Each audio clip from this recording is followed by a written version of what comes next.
If you plan or design websites, then you know how important it is that the website be easy to use. Can they find the information they're looking for? Can they find the button they need to press? We call this the can-do factor. But can-do is not all there is. What about will-do? They can find the button, but will they press it? They can find the information, but will they act on it? And then there's still-do. Will they come back? Will they be loyal? If you follow a user-centered design process, you'll design a website that answers the can-do question. But if you want to go further and answer the will-do and the still-do questions, then you're going to have to dig a little deeper and apply some of the new principles and research around persuasion, emotion, and trust. I'm going to share with you 7 principles that will make your websites more engaging, that will take you from can-do to will-do and still-do. Number 1, if people have too many choices, they won't choose at all. One of my favorite studies in this area is by Sheena Iyengar. And Dr. Iyengar set up tables in grocery stores with jars of jam. And some of the tables had 6 jars of jam on them, and sometimes the tables would have 24 jars of jam. And she was interested in finding out if the number of choices that people had affected their decision and their purchasing process. What she found was that the tables that had 6 jars of jam on them, 40% of the people coming by would stop and taste the jam. On the tables that had 24 jars of jam on them, more people would stop. 60% instead of 40% would stop and taste the jam. But there's a surprise when you look at how many people actually purchased. When the tables had 6 jars of jam, 30% of the people actually purchased a jar of jam.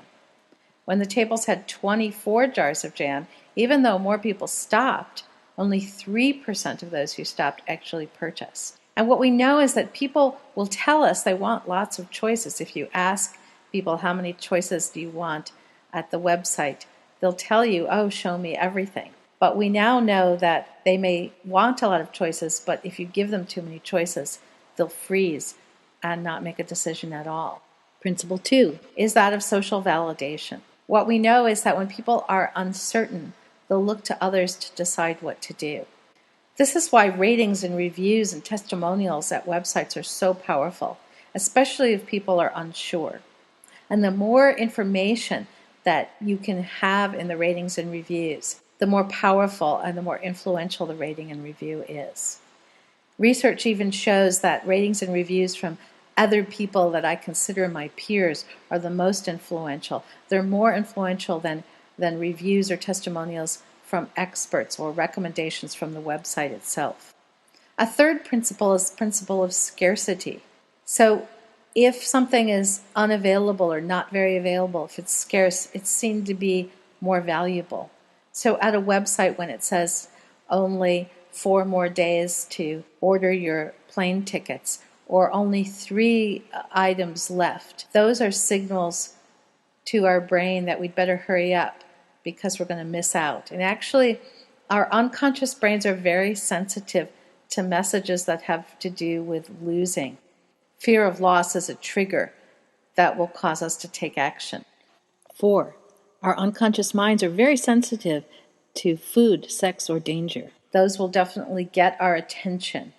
It's not always appropriate to use images of food, sex, or danger at a website, so you might not be able to make use of that. But if your website that you're working on does lend itself to any of those images or messages, that will be a very powerful trigger for action. 5, the power of faces. There's actually a special part of the brain called the fusiform facial area. And this is a part of the brain that only processes human faces. Our brains are predisposed to pay attention to faces. If you have pictures of people at your website, you want to make sure they're looking right at the camera because research shows that people focus on the eyes. 6, stories. There's research that shows that the brain processes information best in story form. And 7 is commitment. Start by asking people for very small commitments. Those small commitments can grow over time, and then they become more and more loyal to your site. And that makes 7. If you'd like to download and print a copy of this drawing, please go to www.humanfactors.com/pet, P-E-T, poster.asp.